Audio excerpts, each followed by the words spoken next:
ಆಕೆ ಅತ್ಯಾಧುನಿಕ ಉಡುಪಿನಲ್ಲಿ ಇದ್ದಳು. ಆತ್ಮವಿಶ್ವಾಸ ತುಂಬಿದ ಮುಖ, ದುಬಾರಿ ಅಲಂಕಾರ, ಕಣ್ಣಿನಲ್ಲಿ ಸ್ಪಷ್ಟ ಹಠ. ಆದರೆ ರಿಷಬ್ ಮುಖ ತಕ್ಷಣ ಗಂಭೀರವಾಯಿತು. ಮೇಘನಾ, ನೀನೇನಿಲ್ಲಿ? ಆ ಹೆಸರು ಕೇಳಿದ ಕ್ಷಣ ಆ ಹುಡುಗಿಯ ತುಟಿಗಳಲ್ಲಿ ನಗು ಮೂಡಿತು. ಕೊನೆಗೂ ನನ್ನ ಹೆಸರು ನೆನಪಿದೆಯಲ್ಲ. ಸಾನ್ವಿ ಗೊಂದಲದಿಂದ ರಿಷಬ್ ಕಡೆ ನೋಡಿದಳು. ಮೇಘನ ನಿಧಾನವಾಗಿ ರಿಷಬ್ ಹತ್ತಿರ ಬಂದು ನಿಂತಳು. ನನಗೆ ಬೆಳಗ್ಗೆಯಿಂದ ಕರೆ ಮಾಡ್ತಾ ಇದ್ದೀನಿ, ಏಕೆ ತೆಗೆದುಕೊಳ್ಳಲಿಲ್ಲ?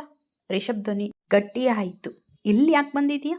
ನಿನ್ನನ್ನು ನೋಡೋಕೆ. ಅವಳ ದೃಷ್ಟಿ ನಿಧಾನವಾಗಿ ಸಾನ್ವಿಯ ಮೇಲೆ ಬಿತ್ತು. ಆ ದೃಷ್ಟಿಯಲ್ಲಿ ಸ್ಪಷ್ಟ ಅಸೂಯೆ ಇತ್ತು. ಹಾಗಾದ್ರೆ ಇವಳೇನಾ?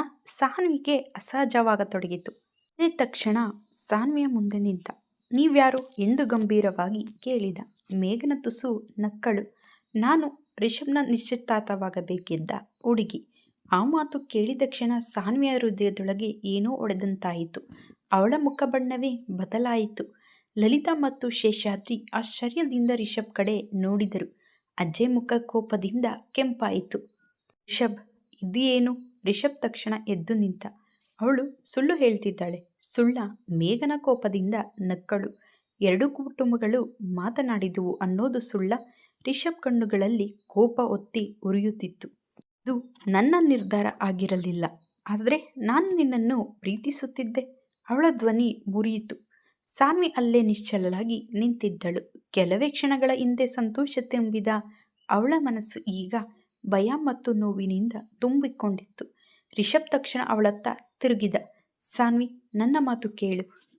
ಅವನು ಹತ್ತಿರ ಬರುತ್ತಿದ್ದಂತೆ ಇವಳು ನಿಧಾನವಾಗಿ ಹಿಂದೆ ಸರಿದಳು. ಅವಳ ಕಣ್ಣುಗಳಲ್ಲಿ ನೋವು ಸ್ಪಷ್ಟವಾಗಿತ್ತು. ನನಗೆ ಸ್ವಲ್ಪ ಸಮಯ ಬೇಕು ಎಂದು ನಿಧಾನವಾಗಿ ಹೇಳಿದಳು. ಆ ಮಾತು ಕೇಳಿದ ಕ್ಷಣ ರಿಷಬ್ ಮನಸ್ಸಿಗೆ ಮೊದಲ ಬಾರಿ ನಿಜವಾದ ಭಯ ತಟ್ಟಿತು. ಏಕೆಂದರೆ ಅವಳ ಕಣ್ಣುಗಳಲ್ಲಿ ತನ್ನಿಂದ ಉಂಟಾದ ನೋವನ್ನು ಅವನು ಸಹಿಸಲಾರದೆ ಇದ್ದ. ಅಲ್ಲಿ ನಿಲ್ಲದೆ ತನ್ನ ಕೋಣೆಯೊಳಗೆ ಬಂದು ಬಾಗಿಲು ಮುಚ್ಚಿದ ಕ್ಷಣ ಅವಳ ಮನಸ್ಸಿನಲ್ಲಿ ಕಟ್ಟಿಕೊಂಡಿದ್ದ ಭಾವನೆಗಳೆಲ್ಲ ಒಮ್ಮೆಯೇ ಒಡೆದು ಹೊರಬಂದವು. ಕಣ್ಣುಗಳಿಂದ ಕಣ್ಣೀರು ನಿರಂತರವಾಗಿ ಜಾರುತ್ತಿತ್ತು. ಏಕೆ ಇಷ್ಟು ನೋವಾಗ್ತಿದೆ ಎಂದು ತನ್ನನ್ನೇ ತಾನು ಕೇಳಿಕೊಂಡಳು. ರಿಷಬ್ ಮೇಲೆ ಅವಳಿಗೆ ಎಷ್ಟು ಭಾವನೆ ಬೆಳೆದಿತ್ತು ಅನ್ನೋದು ಅವಳಿಗೆ ಈಗಷ್ಟೇ ಅರಿವಾಗುತ್ತಿತ್ತು. ಕೆಲವೇ ಕ್ಷಣಗಳ ಹಿಂದೆ ಅವನ ಮಾತುಗಳು ಅವಳ ಮನಸ್ಸನ್ನು ಸಂತೋಷದಿಂದ ತುಂಬಿಸಿದವು. ಸಾನ್ವಿ ಅಂದರೆ ಇಷ್ಟ. ಆ ಒಂದು ಮಾತು ಅವಳ ಜೀವನವನ್ನೇ ಬೆಳಗಿಸಿತು. ಆದರೆ ಅದೇ ಕ್ಷಣದಲ್ಲಿ ಬಂದ ಮೇಘನ ಎಲ್ಲವನ್ನೂ ಗೊಂದಲಗೊಳಿಸಿದಳು. ನಾನು ರಿಷಬ್ನ ನಿಶ್ಚಿತಾರ್ಥವಾಗಬೇಕಿದ್ದ ಹುಡುಗಿ. ಆ ಮಾತು ಮತ್ತೆ ಅವಳ ಮನಸ್ಸನ್ನು ಚುಚ್ಚುತ್ತಿತ್ತು. ಸಾನ್ವಿ ನಿಧಾನವಾಗಿ ನೆಲದ ಮೇಲೆ ಮುದುರಿ ಕುಳಿತುಕೊಂಡಳು. ಅವಳ ಕೈಗಳು ಇನ್ನೂ ನಡುಗುತ್ತಿದ್ದವು. ಮೊದಲ ಬಾರಿ ಪ್ರೀತಿಸಿದ ಮನಸ್ಸಿಗೆ ಮೊದಲ ಭಯವೂ ಇದೇ ಆಗಿತ್ತು. ಕೆಳಗಡೆ ಹಾಲ್ನಲ್ಲಿ ವಾತಾವರಣ ಸಂಪೂರ್ಣ ಬದಲಾಗಿತ್ತು. ಮೇಘನ ಇನ್ನೂ ಅಲ್ಲೇ ನಿಂತಿದ್ದಳು. ಅವಳ ಮುಖದಲ್ಲಿ ಕೋಪ ಮತ್ತು ಹಠ ಸ್ಪಷ್ಟವಾಗಿತ್ತು. ರಿಷಬ್ ಕಡೆ ಗಂಭೀರವಾಗಿ ನೋಡುತ್ತಿದ್ದ. ನಿಜ ಏನು ಎಂದು ಕೇಳಿದ. ರಿಷಬ್ ಆಳವಾಗಿ ಉಸಿರೆಳೆದ. ನಮ್ಮ ಕುಟುಂಬಗಳು ಒಮ್ಮೆ ಮದುವೆ ಬಗ್ಗೆ ಮಾತನಾಡಿದವು, ಆದರೆ ನಾನು ಯಾವತ್ತೂ ಒಪ್ಪಿಕೊಂಡಿರಲಿಲ್ಲ. ಮೇಘನ ತಕ್ಷಣ ಕೋಪದಿಂದ ಮುಂದೆ ಬಂದಳು. ಒಪ್ಪಿಕೊಳ್ಳಲಿಲ್ವಾ? ಹಾಗಾದರೆ ಮೊದಲು ಹೇಳಬೇಕಿತ್ತು. ಹಾಗಿದ್ರೆ ಇಷ್ಟು ವರ್ಷ ನನ್ನ ಜೊತೆ ಏಕೆ ಸಂಪರ್ಕದಲ್ಲಿದ್ದೆ? ನೀನೇ ಬಿಡಲಿಲ್ಲ ಮೇಘನ. ಅವನ ಧ್ವನಿ ಈಗ ಕಠಿಣವಾಗಿತ್ತು. ನಾನು ಯಾವತ್ತೂ ನಿನಗೆ ಸುಳ್ಳು ನಿರೀಕ್ಷೆ ಕೊಟ್ಟಿಲ್ಲ, ಆದರೆ ನಾನು ನಿನ್ನನ್ನು ಪ್ರೀತಿಸುತ್ತಿದ್ದೆ ರಿಷಬ್. ಅದು ನಿನ್ನ ಭಾವನೆ, ನನ್ನದು ಅಲ್ಲ. ಆ ಮಾತು ಮೇಘನಳ ಮನಸ್ಸಿಗೆ ನೇರವಾಗಿ ಒಡೆದಂತಾಯಿತು. ಅವಳ ಕಣ್ಣುಗಳಲ್ಲಿ ಕೋಪದ ಜೊತೆ ಅವಮಾನವೂ ಕಾಣಿಸಿತು. ಎಲ್ಲ ಕಾರಣ ಅವಳು ತಾನೇ. ಇಲ್ಲದಿದ್ದರೆ ನೀನು ನನ್ನನ್ನು ಪ್ರೀತಿಸುತ್ತಿದ್ದೆ ಎಂದು ಸಾನ್ವಿಯ ಕೋಣೆಯ ಕಡೆ ನೋಡಿದಳು. ಅಜಯ್ ತಕ್ಷಣ ಮುಂದೆ ಬಂದು ನಿಂತ. ಜಾಗ್ರತೆ, ನನ್ನ ತಂಗಿಯ ಬಗ್ಗೆ ಒಂದೇ ಒಂದು ಮಾತು ಕೂಡ ನೀವು ತಪ್ಪಾಗಿ ಮಾತನಾಡುವಂತಿಲ್ಲ. ಮೇಘನ ವ್ಯಂಗ್ಯವಾಗಿ ನಕ್ಕಳು. ನಿಮಗೆ ಗೊತ್ತಿಲ್ಲ ರಿಷಬ್ ಎಂಥವನು ಅಂತ. ಅವಳು ರಿಷಬ್ ಕಡೆ ತಿರುಗಿದಳು. ನಿನ್ನ ಜಗತ್ತು ಎಷ್ಟು ಕ್ರೂರವಾಗಿದೆ ಅನ್ನೋದು ಈ ಮನೆಯವರಿಗೆ ಗೊತ್ತಾದರೆ ಸಾಕು ಎಂದು ರಿಷಬ್ ಗಟ್ಟಿಯಾಗಿ ಹೇಳಿದ. ಆ ಧ್ವನಿ ಕೇಳಿ ಎಲ್ಲರೂ ಮೌನವಾದರು. ರಿಷಬ್ ಕಣ್ಣುಗಳಲ್ಲಿ ಮೊದಲ ಬಾರಿಗೆ ಭಾರೀ ಕೋಪ ಕಾಣಿಸುತ್ತಿತ್ತು. ನನ್ನ ಜೀವನದಲ್ಲಿ ಯಾವ ನಿರ್ಧಾರವೂ ನಿನ್ನ ಕೈಯಲ್ಲಿ ಇರುವುದಿಲ್ಲ, ಇದು ಕೂಡ ಇರುವುದಿಲ್ಲ. ಮೇಘನ ಅವನನ್ನೇ ನೋಡುತ್ತಾ ನಿಂತಳು. ಅವಳಿಗೆ ಮೊದಲ ಬಾರಿಗೆ ಅರ್ಥವಾಗುತ್ತಿತ್ತು, ರಿಷಬ್ ನಿಜವಾಗಿಯೂ ಸಾನ್ವಿಯನ್ನು ಪ್ರೀತಿಸುತ್ತಿದ್ದ. ಅದೇ ಆಕೆ ಒಳಗಿನ ಅಸಹ್ಯೆಯನ್ನು ಇನ್ನಷ್ಟು ಉರಿಸುತ್ತಿತ್ತು. ಸ್ವಲ್ಪ ಹೊತ್ತಿನ ನಂತರ ಮೇಘನ ಅಲ್ಲಿಂದ ಹೊರಟಳು. ಕಾರಿನ ಬಾಗಿಲು ಜೋರಾಗಿ ಮುಚ್ಚಿದ ಶಬ್ದ ಮನೆಯೊಳಗೂ ಕೇಳಿಸಿತ್ತು. ಆದರೆ ಮನೆಯೊಳಗಿನ ಮೌನ ಮಾತ್ರ ಕಡಿಮೆ ಆಗಲಿಲ್ಲ. ಲಲಿತಾ ಆತಂಕದಿಂದ ಶೇಷಾದ್ರಿ ಕಡೆ ನೋಡಿದರು.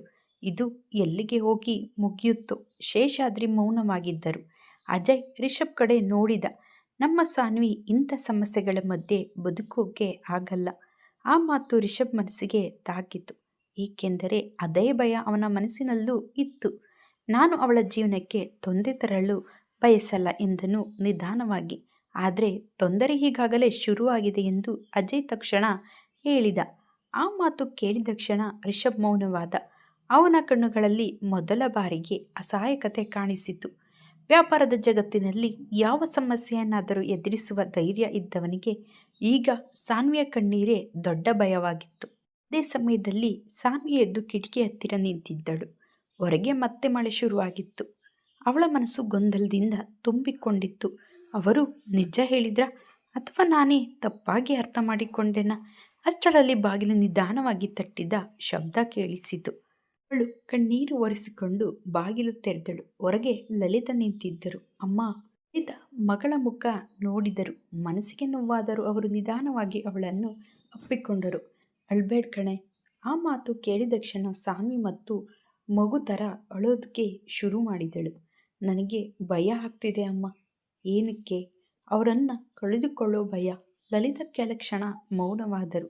ಏಕೆಂದರೆ ಇದೇ ಮೊದಲ ಬಾರಿ ಅವರ ಮಗಳು ಯಾರನ್ನೋ ಕಳೆದುಕೊಳ್ಳುವ ಭಯದಿಂದ ಅಳುತ್ತಿದ್ದಳು.